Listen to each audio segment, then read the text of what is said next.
I'm Bendeta Mabonga. Nimekuja kushare about the power that is in the name of Jesus Christ.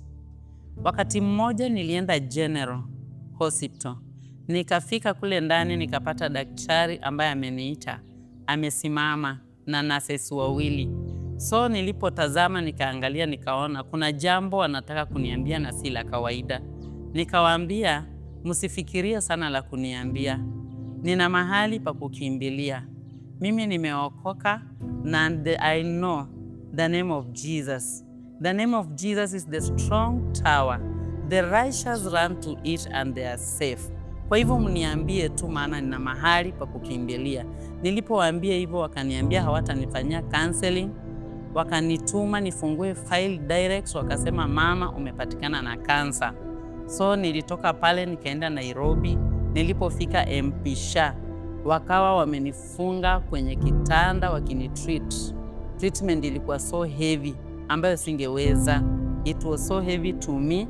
Wakanifunga kwenye kitanda very tight, na wakawa wameniingiza chuma nyingi sana kwa mwili wangu ambapo singeweza kumove. So I was overwhelmed. Nikaanza kushindwa. Nikafikiria nikianguka chini na kitanda sitaweza. So madaktari wakakuja, wakanizingira, walikuwa 5 doctors, wakasema hatutaweza kutoa hizi chuma maana hii session iko very expensive, it is 40,000. So wakawa wameshindwa watafanya aje. So mimi nikawa nimeshindwa, nikaona nikinyamaza nitakufa hapa mahali. Nikashika mlango nikasema Yesu, Yesu 2 times. Na nikaona ni kama nimelalishwa polepole.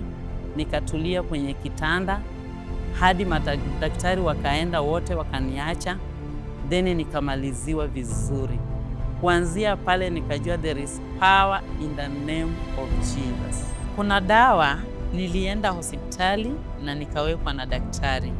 So kulingana na hizi dawa zote ambazo nimewekwa kwa mwili wangu, waliniambia within 2 hours lazima nikule kitu. Nisipokula kitu within 2 hours, mwili wangu unaadhirika. Na kweli there's a time nikikosa kukula for 2 hours, nasikia kichwa yangu ni kama inapasuka. So wakati walitangaza 24 hours prayers last time, nilikuja saa 6. Nilichukua tu breakfast and it was light breakfast. Nikafika hapa saa 6 na nikajimwaga mbele za Mungu. Nilijirarua kwa Mungu, nikamwambia Mungu just take over. Kwa hizo 24 hours prayers si kukula chochote. Kuanzia asubuhi saa 6 nikakuja hapa, nikaanza maombi, nikakesha hapa the whole night hadi asubuhi. Si kukula chochote. Nikafika kwangu, nikachukua breakfast the following day saa 2, si kusikia anything kwa mwili wangu.